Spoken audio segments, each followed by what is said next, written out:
Pursuant to Section 1411 of the Nebraska statutes, notice of this meeting was given August 2nd, 2024. The meeting will convene at 6 p.m. and visitors may obtain a request to be heard form from staff or any presentation they may have for the meeting. In accordance with this policy, the request to be heard forms must be submitted to the secretary within the first 5 minutes of the board meeting in order to be heard at this meeting. Agenda items are subject to reordering at the discretion of the board president. Please attend the entire meeting to ensure you're able to hear any discussion.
Pursuant to Section 84-1411 of the Nebraska statutes, the next regular meeting of the Board of Education of Douglas County School District 0001 and the Board of Education Service Unit Number 19 will be held Monday, August 19, 2024 at 6 p.m. in the Teaching and Learning Center at the Teacher Administrative Center, 3215 Cummings Street. Please visit our website, www.ops.org.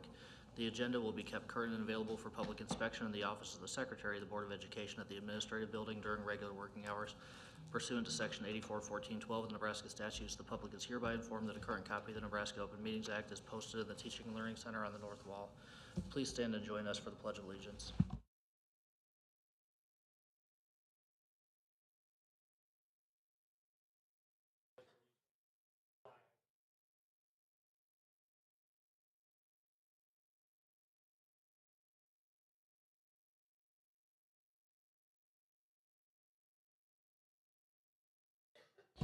Thank you. Please be seated. Mr. Smith, could you lead us in the vision and mission, please?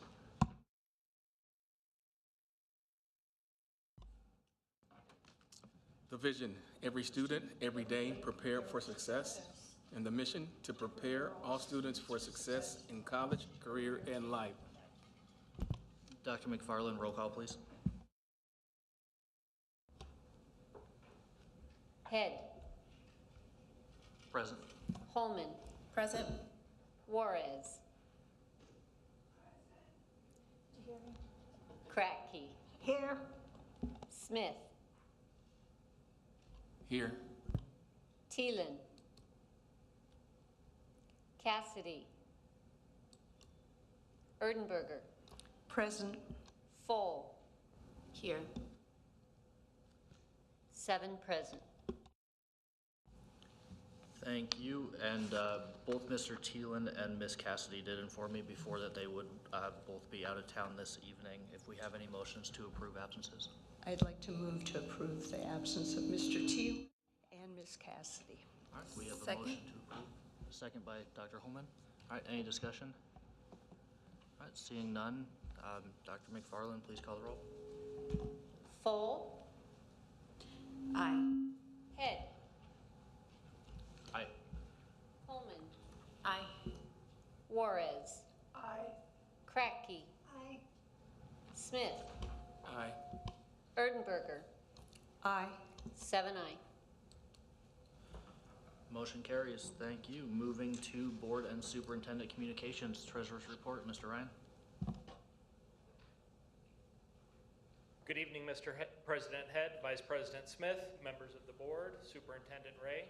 The monthly financial report for the period ended June 30, 2024 has been prepared and submitted for your review. Thank you. Thank you. Superintendent Report, Mr. Ray.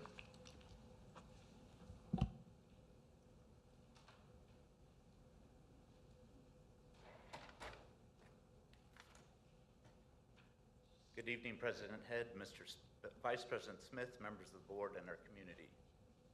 In just more than a week, our students will be back in our classrooms. We are excited for another year ahead. Our opening schedule is designed to help students settle into their new schools during those big transitions. Kindergarten and entry-level grades at middle and high schools return August 14th. All other K-12 students return August 15th. Pre-K begins August 21st. Our enrollment fair begins tomorrow for families who are new to the district or have changed addresses over the summer. If a family's not sure where to begin, ops.org/back-to-school is a one-stop shop for information. 400 new teachers were part of our staff welcoming students next week. We were thrilled to welcome them on August 1st. Onboarding is designed to connect them with our school district, fellow staff, and resources like our teaching and learning framework, which drives how we improve our classrooms. We are happy to be welcoming staff in each department. Every single role in the district contributes to student success. The Talent Services, or HR team, Human Resources teams, recruited and hired qualified staff throughout the summer. There's no doubt we make it happen with fewer staff than we had in 2020, but we can see the positive impact of retention efforts supported by the Board of Education and the relentless year-round recruiting by Talent Services. It has and will make a difference. Since December 2023, our school district has communicated with families who receive transportation from our vendor partner. Beginning this year, that partner, as you know, is Zoom. District operations work closely with Zoom for the past 8 months. Staff meet weekly and talk daily. Families who receive transportation will get more information by email and U.S. mail this week. Outages from the severe weather have delayed some of those mailings. Midweek, you will also see buses driving routes across the city. They are on a practice or dry run as we prepare for the year. Our customer service call center partner is also gearing up. It's all to offer the best possible experiences for students and families. In a large school district, the first weeks of the new year are always busy for transportation. Staff are working incredibly hard. We appreciate families' patience if individual challenges arise. OPS.org/transportation gives families important information ahead of the new year. Our transportation hotline is 531-299-0140. As we deepen our focus on improvement and better align how we get there, we feel the honor and responsibility of our work with students and families. On tonight's agenda includes an approval of a significant payment to the Omaha Schools Employees Retirement System, OSERS. Each year, Omaha Public Schools matches employees' contributions to OSERS, and we pay an additional amount required to strengthen the fund. With your approval, we will pay nearly $12 million more than required into OSERS for the 23-24 school year. On September 1st, we are set to complete the transition to OSERS day-to-day management to the state of Nebraska. OSERS will remain a separate pension system. How members earn will stay the same. Omaha Public Schools will retain the responsibility for funding the plan. Tonight's agenda item demonstrates our commitment to that plan. The management transition allows us to fund the plan and focus even more intently on teaching the students we serve. This is all in support of a strong, stable OSERS to serve its members for generations to come. A copy of tonight's congratulations report is also will be on school and district homepages tomorrow, celebrating students and staff achievements. Thank you. Thank you. Moving to board comment. Do we have any board comment this evening? We'll start at the right and go down. All right, Ms. Juarez. Thank you, President Head. So I just wanted to say that I'm excited about another school year starting. I hope that the teachers and students are excited because I know that I am. And I did want to congratulate our staff who have been promoted or maybe transitioned to new schools as principals for us for the next school year. And I hope that you have great success in this school year. Thank you. Thank you. Ms. Erdenberger. Thank you, President Head. I want to reiterate what Ms. Juarez said. I know that there's a lot of anxious staff, kids, everybody, bus drivers out there just, itching to get going and get it right. So best wishes to everybody, and thank you especially to our staff that are just now coming back into the buildings, particularly a welcome to our new teachers for making all things possible. I just wanted to also reiterate what Superintendent Ray said. As a member of the OSERS Transitional Trustees Board, I am excited to see that OPS has decided to not just deposit the $33,000 that is actuarially required into our OSERS fund, but is also gratuitously depositing an additional almost 33 million, and gratuitously depositing an additional 12 million into the OSERS fund. And as he mentioned, the administration of that fund will be in the hands of the Nebraska Employment Retirement System come September 1st. Last but not least, one of the items that we are voting on is, I believe, H36, which is where we are authorizing the hire of local substitutes. Local substitutes are people who have not completed their entire and do not have a teaching certificate, but they have there are some requirements for college classes and educational classes, And last year, we had 194 local substitutes, which is a nice number, but not as nice as right now. We have 290 people prepared to be local substitutes, which is going to be really good news to our teachers out in the buildings. And that's everything for now. Thank you. Thank you. Going back to Ms. Cracky. Thank you. I always loved the first couple weeks of school. I like to get into my room and get it all set up, and I always wanted to go when no one else was there. I like people, but when I get the room ready, I want to do it all by myself. And I stay there a whole day or so, but I really feel I have to do that or I wouldn't be prepared.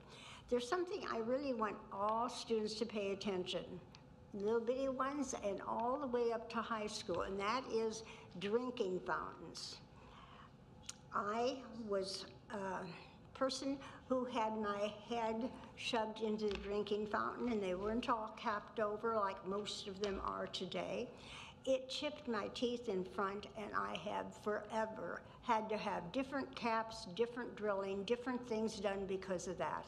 And the two people that did it didn't mean to do it. There were a lot of people in the line, and you know how those lines are. So I want to say to the students, back away. Make sure no one is close to you. And if you do get up to the fountain, just kind of turn your head and tell them to move back. And then be sure you cup your lips when you're drinking, because I don't want any of you to suffer like that. I didn't even know it happened. I went to the classroom. Gee, it felt funny. So I got a mirror out and looked, and there were my teeth cracked. And that's a terrible feeling. So mind your manners on that. And those who are in the back of the line, do not push. You'll get there soon enough. Thank you a lot. Bye. And let me know how that turns out. Anybody? Thank you. Ms. Full? Thank you. I just want to reiterate what the rest of the board members are saying, and just let all the teachers and principals and all the support staff at our schools know that I am so very happy for the new school year. I wish them the best, and I know that they will take care of our students. Please, principals, be on the lookout for my yearly emails to come visit your schools. Last year it was at the end of the school year, but this year it will be at the beginning, because I got some feedback that maybe visiting at the end of the year isn't the best. So I'll be visiting at the top of the year, and I look forward to those visits so much. I also wanted to address my attendance at recent school board meetings. I haven't been able to come to the school board meetings because I've been dealing with some really significant health issues that have changed my life forever, and it's made it very difficult, and I'm still, suffering from a lot of the symptoms from my illness, and it's something that I never imagined in a million years would ever happen to me, and it's put a lot of things in perspective. So I just want to thank the board members who reached out to me during this time when I was very sick, and checking on me and making sure that I was okay. I'm feeling much better now, so I am hopeful that my new medications and therapies will send me on a path to healing and more engagement with the school board in the future. I really wish those members who didn't vote to excuse my absence at the last board meeting would have reached out to me and maybe asked why I wasn't present, but it's neither here nor there. I also wanted to let everybody know ahead of time that I will be pulling item H2 off of the consent agenda, so I just want to get everybody's attention on that before it actually happens. Thanks. Thank you. Dr. Holman? Thank you, President Head. Just quickly, I wanted to send a warm welcome back to all staff, students, and families to this new school year. As everyone else has already stated, this is a very exciting time of the year. We all look forward to it, and just seeing all the kiddos back in the building, smiling and being with their teachers. And then also just to reiterate, as we are transitioning to a new transportation company, just provide some grace to all of our drivers, all of the people who are taking the phone calls, and everyone who's helping us get adjusted to our new transportation company and systems. And just make sure to utilize the phone numbers that Mr. Ray has provided earlier today if you are having any difficulties. Thank you so much. Thank you. And just real quick, I'd like to, again, reiterate everyone else's comments about the start of the school year. We're excited to have students coming back into the schools pretty quick here next week already. Welcome back to all of our staff. Building on Mr. Ray's comments, we are excited. We're starting this school year with 198 more teachers than we had last school year. So the retention and recruitment efforts that this board has been supportive, and the work of the HR and Talent Recruitment Office have definitely been paying off, so we are extremely excited for that. Also, Ms. Erdenberger and myself both had the opportunity to attend our MTSSB Summit at the end of July. It was the 22nd, 23rd over at the Scott Conference Center, and join in with the first day was elementary school principals and staff, second day was secondary principals and staff. Talking about supports specifically given to students to combat behavior issues in the schools. So great work to all the staff that were there, all the presentations. Everything was amazing and definitely worthwhile, so thank you for that. Moving on, next up on the agenda, we have public comment. And we have two speakers who have submitted requests to be heard forms tonight. As a reminder, the board has adopted policy 8346, which provides public comment for a period of 1 hour. That same policy limits individual speakers to a maximum of 5 minutes. We ask that you respect that time limit. Dr. McFarland will let you know when you have 1 minute remaining and when you have 30 seconds remaining. If you are in need of an interpreter, please let Dr. McFarland know and one will be provided for you. We understand that people have strong feelings about the issues they come to speak about, and we ask that you respect the opinions of all who speak and refrain from applause or other outbursts during presentations. If the subject of your public comment is related to a particular student or staff member, we ask that you not identify the student or staff member and instead provide that information to Dr. McFarland. She will assist us in looking into those types of specifics for you. If you do not get an opportunity to speak and would like to submit any written commentary, please provide it to Dr. McFarland. She will make sure each member of the board gets a copy. As a reminder, Nebraska Revised Statute 84-1412 requires that any member of the public desiring to address the board identify yourself, including your address and name of any organization you may represent, unless that requirement is waived for security reasons. We do have one request for a waiver this evening. I passed the sheet around earlier so everybody saw it. Do we have a motion to approve that request? All right, seeing none, the waiver request fails. So again, everyone please state and spell your name and your address and let us know if you're representing any particular organization before you begin your public comment.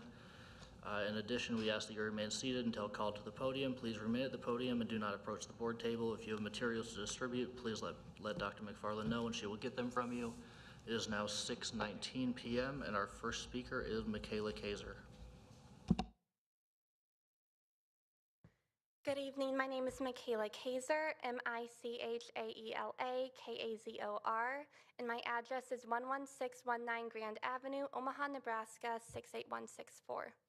Good evening, Superintendent Ray, President Head, and members of the board. First and foremost, I want to thank each of you for your countless hours and sacrifices to help the next generation succeed. I am here today to speak on a certain library book that I discovered was in the libraries of Westview High School and Buena Vista High School. I last checked that these books were in the schools today, and it's on the catalogs. I have screenshots that they're on the catalog. I feel extremely uncomfortable reading this book as I am a 19-year-old female, but I feel it is necessary so that the members of this board and those watching in the audience know what kind of explicit, illegal, and pornographic material is available to minors in your school libraries. According to the Times Magazine online article, it states that the 50 Shades of Grey is introducing more women to porn, at least according to a narrow study conducted by the University of Waterloo in Ontario, Canada. Researcher Diana Perry interviewed 28 women in their 20s to 30s about their pornography habits. She discovered that women in the group increased their consumption of sexually explicit content after reading the book. So many of the women they interviewed were hoping in the first were hopping in for the first time to pornography or sexually explicit material that was written by women for women, Perry told Salon in an interview. I find it's motivating women. It's exposing them to a genre of material that they either didn't know existed or they didn't know that they liked, the professor said. And this is the same thing that's happening to every student that reads these books. Parents in the audience, if minors are watching this with you, I advise that you have them leave the room because of the content that I am going to read. The book is called The Best Laid Plans by Cameron Lund. It is found in Westview High School and Buena Vista High School. It begins on page 1 of the book. The first thing I see when I open the door is Chase Brassner's bare ass, flashing at me from the bed like some neon Vegas billboard. Then I see the girl underneath him, hands gripping his back. And when I see the fingernails, I know it's Danielle. I was with her when she painted them black, she said to match her heart. They're completely wrapped up in each other on the bed, Andrew's parents' bed. I can't move, my hand frozen on the doorknob. This is not what I expected when I wandered upstairs, trying to get away from all the people who didn't even remember it's my birthday, who were only at the stupid party because they know Andrew's parents are away at a ski trip, and there's free beer. But now, as I take in the image of Chase's ass, of Danielle's fingernails clutching his skin, her dark hair spread on the pillow, I realize it is so much worse than the party. It only takes about 3 seconds for Danielle to notice me, though it feels like 3,000, and she screams. I scream too and drop my beer, which splashes onto the feet. We lock eyes as she scrambles from the sheet, pulling it up to cover her naked body. Chase tumbles onto the floor, wrapping himself in the comforter like a human burrito. Then on page 82, it says, Susie Palm Job, writer says, worst handy of any life.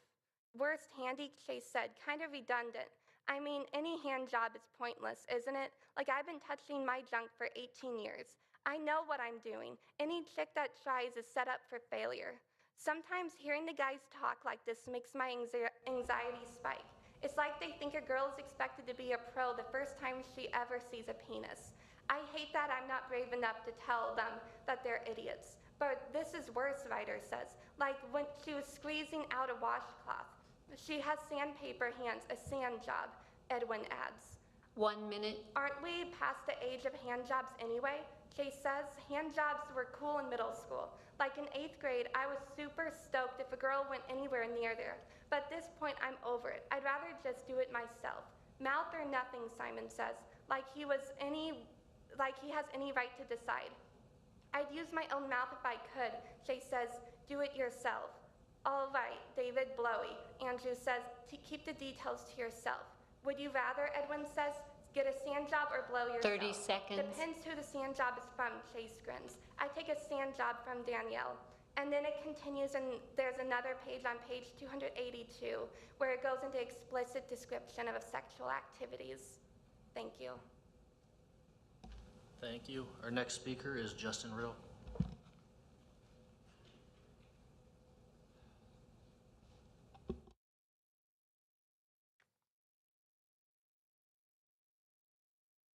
Hello, I'm Justin Riddle, 16422 Patrick Ave.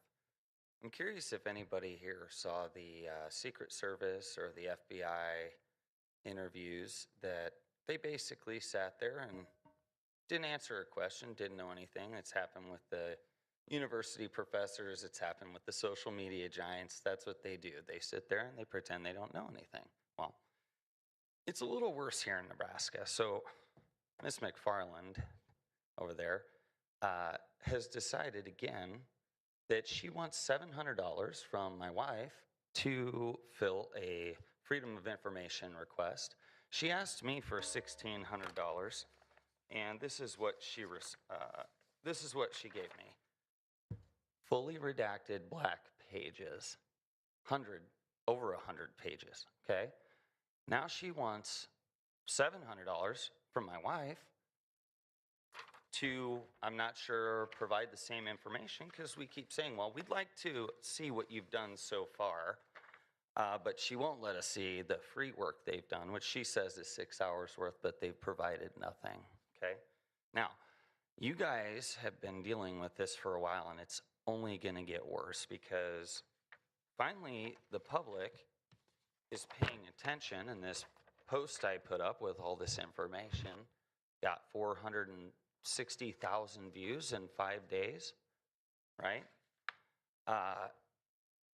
Oh, and anybody that wants to look at the pro se @ the PROE-SE, you're going to get to see some crazy things on YouTube, which would include the Attorney General's office lying repeatedly to my face on camera and then escorting me out with police saying multiple times that I was being disruptive, but it's all on video, so they were lying.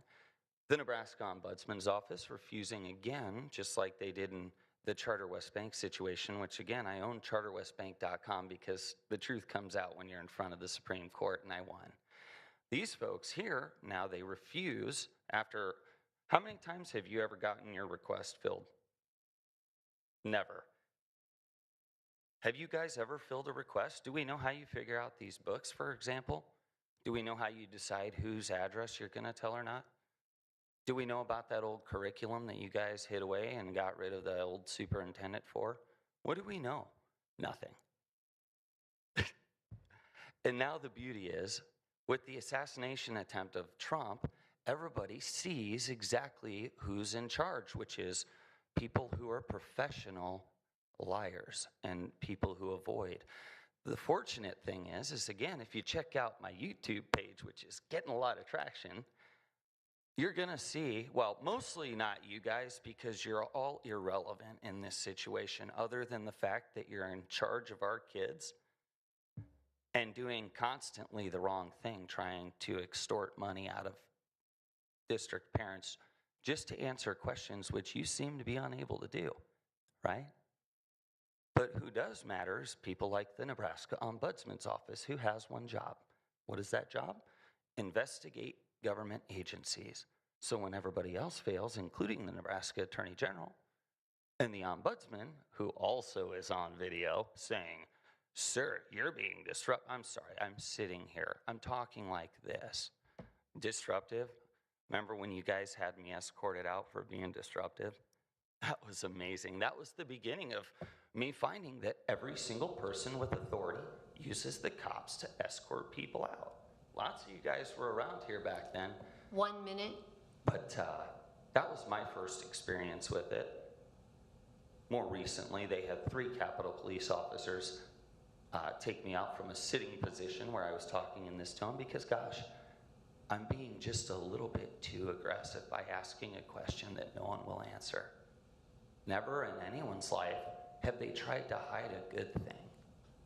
Never in anyone's life have they been uncomfortable saying things that are true if they're not really, really bad. 30 seconds. You, my friend, have made it your job, and you say it personally to me, to my wife, and others that I've seen, that you personally have decided we don't get to see anything because of security. Well, it's all here in the meeting, so what's so secure? Nothing, as usual, right?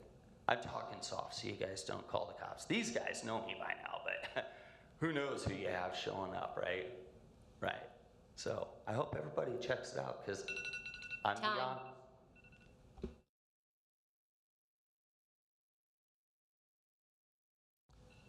Moving on, we have consent agenda, and at this time, any member of the board may request that an item from the consent agenda be removed and voted on separately. Ms. Full, do you still want to pull H2? Any other motions to remove items from consent? All right, seeing none, I'll entertain a motion to approve the consent agenda minus item H2. So move. Motion by Mr. Smith, second by, was that Dr. Holman? All right, perfect. Any discussion? Nope. Okay, I'm sorry. So, did you, Bree's not going to pull H2? Nope, we pulled H2. Oh, okay, thank you. All right, seeing no discussion, do we have any abstentions? All right, seeing none, Dr. McFarland, please call the roll. Juarez. Aye. Kratky. Aye. Smith. Aye. Erdenberger. Aye. Full. Aye. Head. Aye. Holman. Aye. 7 aye. Motion carries, thank you. Moving to item H2, Ms. Full. Thank you. I just had some questions that I would appreciate some discussion about. Mostly I'm just wondering, you know, we make these additional contributions to the OSERS funds because we are trying to catch up from some previous mistakes that we've made in investments with the OSERS. And so I think it's great that we are doing that. It's obviously, we have to do it in order to fulfill our obligations statutorily and of course to our teachers and ensuring that they can have a retirement. So I am very glad we are doing that, but I just had questions because the gap is so big now. We are over $1 billion in the hole, and an article that I was reading said that we won't be fully caught up until 2050. And so my question is, what is our plan to close that growing gap? And where is that money coming from to make those additional payments? Because I am worried that because we have to make these additional payments, it is a drag on the school and the fact that we have to, you know, make sure that this is paid. And so I'm just wondering, how are we going to do it and where is that money coming from? And also, what would that money would have been spent on? Because I know we would have spent that money if we didn't have to make an additional contribution. So where did that money come from and what would we have spent it on? Yeah, Mr. Ryan, I don't know if you wanted to cover. Thank you for the question, Ms. Full. The additional $12 million that we're making on top of the actuarially required contribution of $33.5 million is primarily coming from budgetary favorability this year. We currently have seen some substantial savings from vacancy savings in personnel and benefits, and from purchase services, primarily in the space of student transportation from routes that haven't been able to be run. The plan for catching up the $1 billion is a very long range plan. The district is required by statute, as you point out, to make the actuarially required contribution to keep the plan solvent. That's an amount that's calculated by the actuaries hired by OSERS on an annual basis to review the plan and determine what additional amount is required for the district to contribute to keep the plan financially sound. There's a projection in the valuation report for the upcoming 6 years that shows that additional required contribution will increase to approximately $49 million over the next 6 years. And the long-range forecast for that is contained in the 4-year experience study does show that it would be approximately 2050 or thereabout before the plan reached a point where it was 100% funded. The hole was dug over a number of years with some investment decisions that were made by prior trustees of the plan, and it will take a longer number of years for the district to dig out from that hole or fill it in, if you will. The district remains committed to ensuring that we have a fully funded pension system over a reasonable period of time, and the actuarial required contribution that's calculated annually and factored into our long-term planning will help us get there over a number of years. But it will be a long haul. As far as what we could have spent that money on, yes, we could.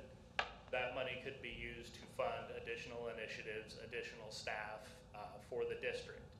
As I mentioned, one of the primary savings we've had over the last few years coming out of the COVID pandemic is significant favorability in the staffing area. through actions of the board over the last year with the several negotiated agreements that you approved with our staff, in addition to some increases for our most tenured and educated teachers, that is starting to turn into the right direction. As Mr. Head noted, we're starting the year with 198 more teachers than we did last year. So the recruitment and retention efforts from the additional compensation is paying benefits.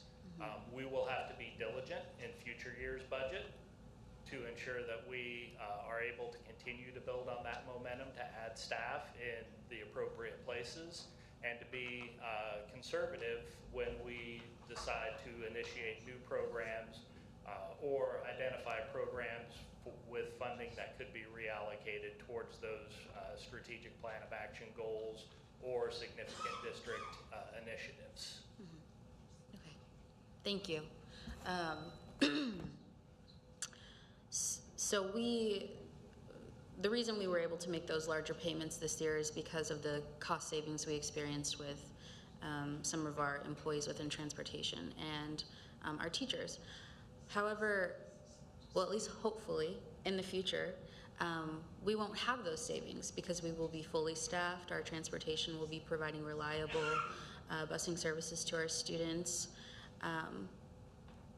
And so I guess I just want to kind of point out the fact that it's going to become increasingly difficult for us as a district to make those additional payments in the future, because we know that with all these changes happening in the legislature in regard to, property taxes and everything else that has to do with funding our public education in Nebraska, it is taking away our ability to collect those local property taxes. It's making us have a higher reliance on the state for our funding. And I'm just hoping, maybe I'm just thinking out loud, I'm hoping that the state has the same commitment to OSERs as we have, especially if we have to become more reliant on them for our funding. So I just want to maybe have a discussion about how conservative and how much we are, and I know we had a conversation about this earlier, how much we are going to have to reprioritize, or I would say, after looking at our budget and our situation, I would say we are going to have to cut some of our programs and funding for things that are currently happening. I foresee that having to happen. It's not a if, it's a when. And so I just want the other board members to be thinking about that and making sure that we prioritize the students, our staff, and getting them up to speed for their reading, math, science, all of the above. That's so important and something that we need to prioritize. But I also don't want us to lose, our mission of equity, because it's so important, and I don't want the fact that we have to cut certain programs to minimize any equity initiatives that we have going on at the district right now, because they are so incredibly important, and we serve a very diverse range of students who have a very diverse range of needs. So I just don't want us to lose that, board members. I hope that we can, when we have to look at cutting some of these things in our budget, that we don't lose the equity piece, because that is so very important to Sub-District 2 and to the rest of the districts in OPS. Thank you. Thank you, Ms. Full and Mr. Ryan. Any further discussion on item H2? Thank you. Do we have a motion to approve item H2? So moved. Motion by Dr. Holman, second by Mr. No, it's H2. All right, second by Ms. Erdenberger. All right, Dr. McFarland, please call the roll. Kratky. Aye. Smith. Aye. Erdenberger. Aye. Full. Aye. Head. Aye. Holman. Aye. Juarez. Aye. 7 aye. Motion carries. Thank you. Moving on to information items. Item I-1A is a Budget and Audit Committee update, which I will deliver. The Budget and Audit Committee met on July 25th. We had a few major topics for discussion. First off, we met with staff from Eide Bailey, who is our auditing firm, to talk about planning for the 2023-2024 financial statements for the audits for the district, ESU 19, and KAOS. From there, we discussed financial update for the 23-24 budget. Went over an update with Mr. Ryan and the administration on year-to-date general fund status, reforecast for the last 2 months, I apologize, of the budget year, and an updated long-term forecast through the 28-29 school year. As of the meeting on the 25th, we had revenue expected to be slightly above projections at the end of the budget year, and we also had significant savings, primarily from salaries and benefits, contracted and purchased services, as well as supplies and materials, that were giving us a little bit of budget favorability for the school year. Overall projected budget favorability and general will allow us to get the general fund reserve balance back up to that 20% statutory maximum. And then looking forward to the 24-25 budget, we discussed preliminary projections for next school year's budget that we'll be asking for approval of next month. And the rest of the board also had all the board members who are not on the Budget and Audit Committee had the opportunity to sit in on small group budget presentations last week to go over what the committee's been discussing for the past few months. Of note, plans for this year's budget will include a levy reduction of at least 10 cents. And the preliminary budget is expected to increase primarily due to staff salaries. Again, we noted earlier the staff retention and recruitment efforts that this board has prioritized have been paying dividends. We'll be starting this upcoming school year with about 198 more teachers than we ended last year with, which is an amazing problem to have. It also is an expensive one. So that is great. That's leading to a little bit of budget growth. It's going to account for actually 100% of our budget growth year over year will be staff pay. And then finally, we had a ESSERS update. The deadline to obligate ESSERS funds is September 30th of this year, so that's coming up pretty quickly. As of June, we had expended $124.2 million of the $194.6 million ESSER 3 funds. We still have a few projects that are on hold and anticipate having to request an extension through June 30th of 2025, specifically related to 5 facility projects that just won't be able to be completed by that September deadline. Otherwise, all other funds are expected to be obligated by the September deadline. Let's see, and that's all I have for the budget and audit update. Do we have any questions or discussion, colleagues? All right, seeing none, we'll move on then to item I-1B, the curriculum committee update. Ms. Crackey?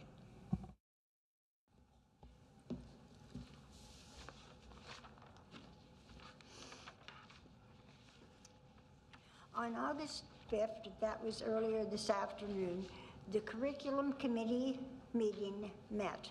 All committee members were present. At the meeting, staff from curriculum and instruction support discussed curriculum adoptions being considered for the upcoming school year. This would include K-12 alternative curriculum program, K-12 music, specifically instrumental and vocal curriculum, and K-12 curriculum for physical education. In addition, staff discussed middle school exploratory courses and anticipated plans for moving forward in the future. So you can anticipate hearing a lot of exciting things coming from the curriculum committee this year. And I already gave one report, and I was terrifically excited because that program had not been updated and anything new for 27 years. So it was due. And this concludes the curriculum committee update. Thank you. Any questions or discussion, colleagues? Ms. Full? I don't have any questions. I was just going to comment how happy I am that they're still doing exploratory week in middle school, because that was something that I actually did when I went to Mars Middle in the 6th grade. And I loved it so much. I actually visited one of my science teacher's farms. And well, it was his parents' farm. And he took us there and he taught us all about farming. And it actually made me want to become a farmer. So I didn't end up becoming a farmer. But I think those programs are really great for expanding our students' worlds and perspectives. So I'm so happy to hear that it's still going on. Thank you. Anything else, Ms. Cracky? All right, thank you. Moving on then, item I1C, the update to policies 6230, 6240, and 6380. Since Mr. Thielen is absent, Ms. Erdenberger will be covering the update tonight. Thank you very much, President Head. The Policy Committee met on July 11th and then at the following July 15th board meeting, Mr. Thielen did update the board on the recommended changes to the attendance policy 5008 to conform to statutes that were changed this past spring. Tonight, policy 5008 will come before the board as an action item on the first reading, waiving the second reading and hopefully adopting those recommended changes. This will enable staff to communicate the new attendance policy to students and families at the start of the school year, which is like tomorrow, next week. Also at our July 11th Policy Committee meeting, the committee approved recommended updates to 3 additional policies, 6230 curriculum guides, which is staff recommended a minor change in language to align to practice, policy 6240 regarding homework to identify homework as a learning activity that is assigned by the classroom teacher to supplement the learning activities that are taking place in the classroom. And finally, policy 6380, equal opportunity instructional program, reaffirms that the district is committed to a policy of non-discrimination and equal opportunity, and this commitment applies also to all of its educational programs and activities. We are scheduled to meet again on the 29th, where we will continue our review of the instructional policies in the 6000 series. Anyone interested in any of the OPS policies can locate them by going to the district website under Board of Education. This concludes the Policy Committee information update. Thank you. Thank you. Any questions or discussion, colleagues? All right, seeing none, moving into action items. Item I2A, approval of first reading of policy 5008. And Ms. Erdenberger, you are up to bat again. Thank you. Policy 5008 is the attendance policy. It was rewritten to conform to changes in statute that took place in this last spring. So again, waiving the second reading, we would like to, as a committee, request your approval so that we can enact the policy 5008. Perfect. And so we will need to take 2 votes on this. The first one will be to approve the first reading of policy 5008. Do we have any discussion on that motion? And since it's a committee motion, we don't need a second. Any discussion, colleagues? All right, seeing none, Dr. McFarland, please call the roll. Holman. Aye. Juarez. Aye. Cracky. Aye. Smith. Aye. Erdenberger. Aye. Full. Aye. Head. Aye. 7 aye. Motion carries. Thank you. And then Ms. Erdenberger did also mention making a motion to waive second reading of policy 5008. So we have that motion on the table now. Is there any discussion on waiving second reading? All right, seeing none, Dr. McFarland, please call the roll. Smith, Aye. Erdenberger, Aye. Full, Aye. Head, Aye. Holman, Aye. Juarez, Aye. Kratky, Aye. 7 aye. Motion carries. Thank you. Moving on, item I2B, approval of the report of the Legislative Committee as well as legislative positions on legislation introduced to date through the special session. Ms. Erdenberger? Thank you, President Head. There is on the public agenda online the positions that have been adopted by or recommended to be adopted by the Legislative Committee regarding bills, some of which were introduced even after the last board meeting. So we need to approve those now if we could, please. While I'm at it, I would like to report that the Legislative Committee continues to meet every week, although our staff and lobbyists are meeting hourly, as far as I can tell, because things are changing quite quickly down in the legislature. And just so you know, one of the items that we will be considering at our meeting on Friday is a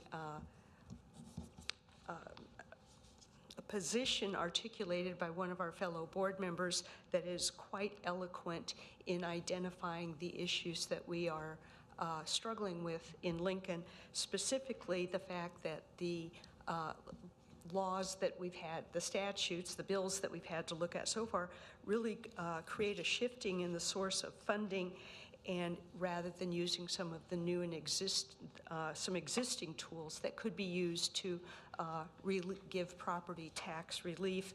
One of the other issues that we are dealing with is the notion of to what extent the state will be responsible for 100% of the funding for the schools, and to the extent that that represents ultimately control over the decisions that the school boards make, as opposed to the decisions we make on behalf of our neighbors, our students, and our communities. So the notion of the percentage of funding and the source of that funding are some of the issues that we continue to address and hope to articulate more specifically following our meeting.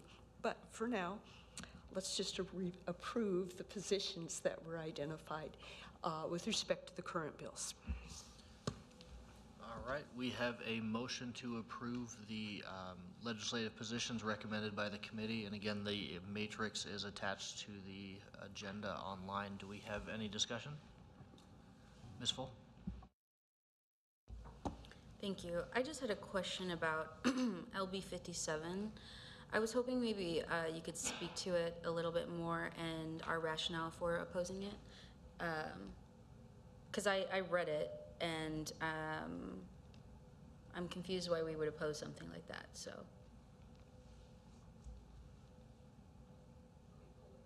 Okay, take your time, sorry. I should have told you I was gonna ask that question.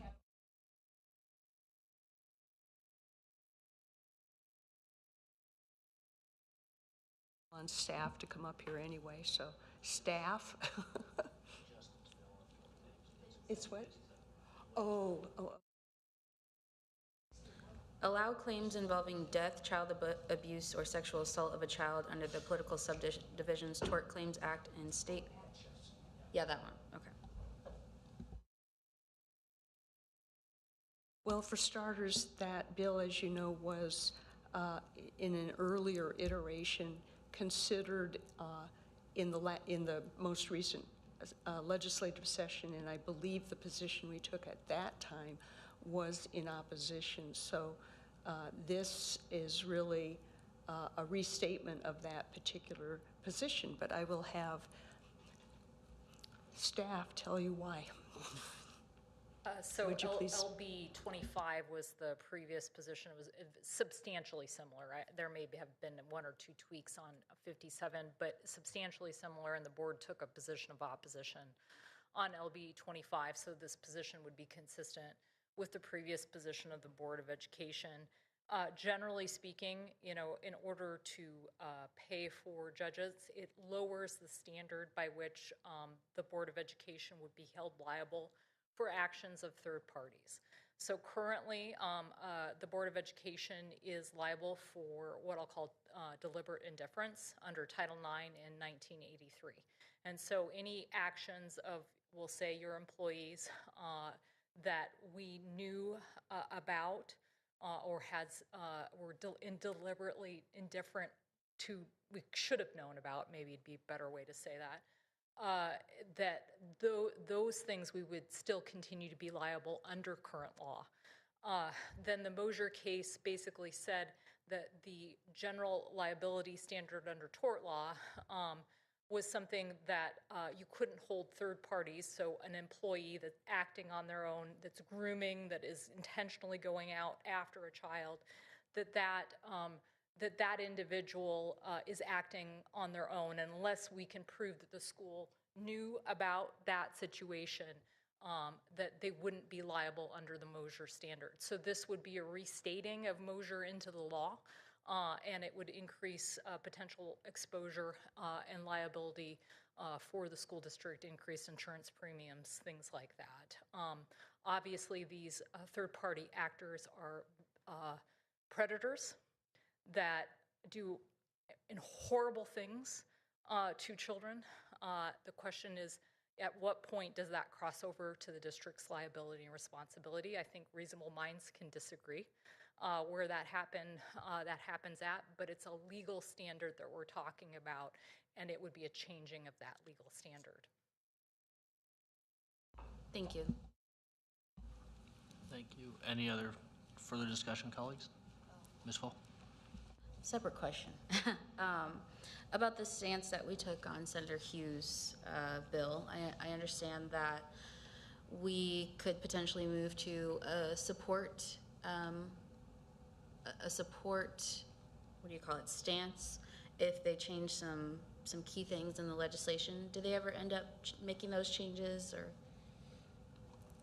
Well, it's still in flux. Yeah. The bill, as you know, is being reconfigured even as we speak and will be introduced on Wednesday. It's my understanding that the best way to describe it is that parts of LB1 and parts of LB9, which was Senator Hughes's bill, are being reconsidered and formed into the bill that will be introduced. I understand that the 2 points we made about that averaging adjustment and the valuation of the agriculture property are still being discussed. Okay, thank you. If they end up making a Frankenstein bill out of LB1 and LB9, will we come back and discuss again and vote again about a stance, or are we just sticking with our current stance? I think the best way to describe it is that the bill that they come back with, we will have to just fall back on the statement of principles that we had before, because it will not bear enough of a resemblance to either LB1 or LB9 for the positions we took on those bills to be operative. So we will be faced with a Frankenstein bill. There was one of the state senators referred to it that way. And we will, at our meeting on Friday, the legislative committee will most likely have to adopt a position. Chances are, as chair of that committee, it'll be my responsibility to contact board members and communicate to them what we're up against and what we are recommending. But our lobbyists and people that interact with state senators need to be in a position to go forward with our position. And we don't have, as you know, a board meeting for another 2 weeks. I think, does that answer your question? Did I say enough stuff? Okay. Thank you. Does anybody else have questions before I keep talking? Okay. So LB9 did go against our statement of principles, and that was pretty direct when I asked the question to Mr. Ryan, and he explained it so eloquently that it did go against our statement of principles. And so I am a little concerned about transparency and continuation of our stances, because we know that we don't support increased reliance on the state.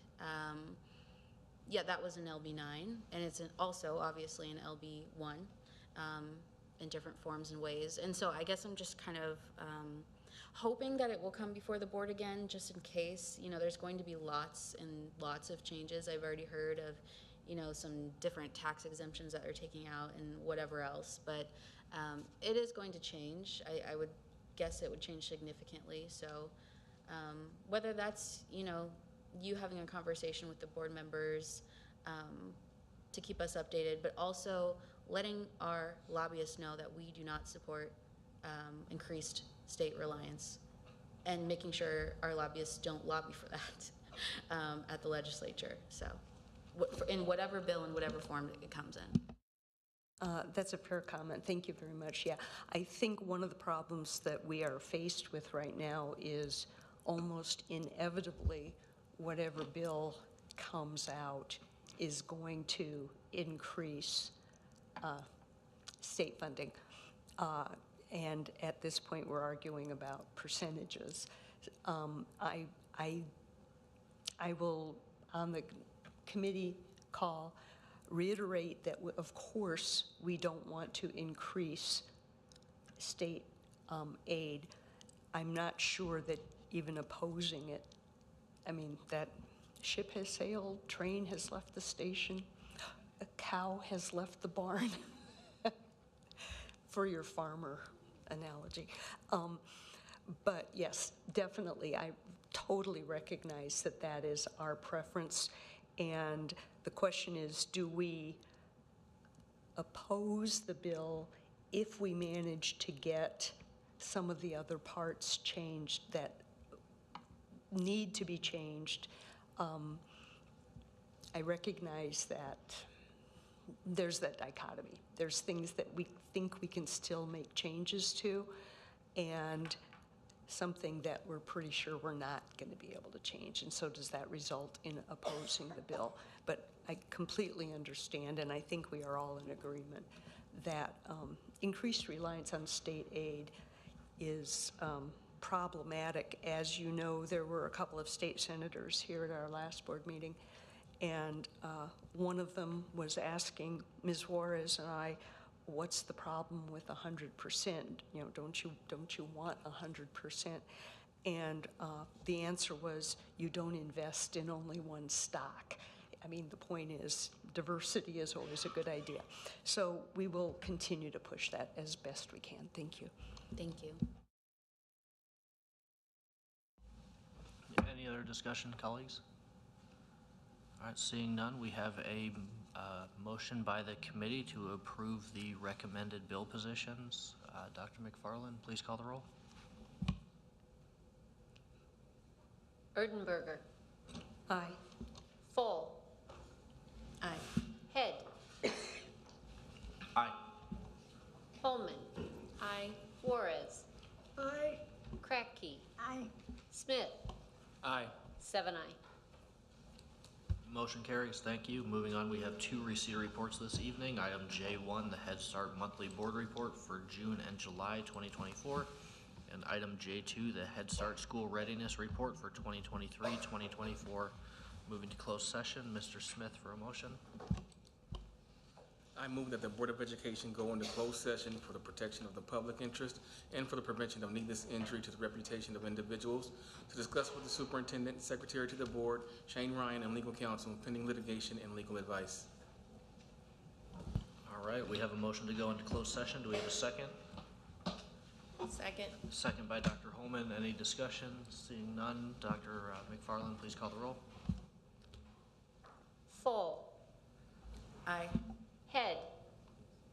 Aye. Holman. Aye. Juarez. Aye. Kratky. Aye. Smith. Aye. Erdenberger. Aye. 7 aye. Motion carries. Thank you. Let me remind the board that the purpose of the closed session is for the protection of the public interest and the prevention of needless injury to the reputation of individuals to discuss with the superintendent, secretary of the board, Shane Ryan, and legal counsel pending litigation and legal advice. Let the record reflect that the board went into closed session at 7:05 p.m.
Let the record reflect the board came out of closed session at 7:40 PM. Let the record reflect the board meeting adjourned at 7:40 PM.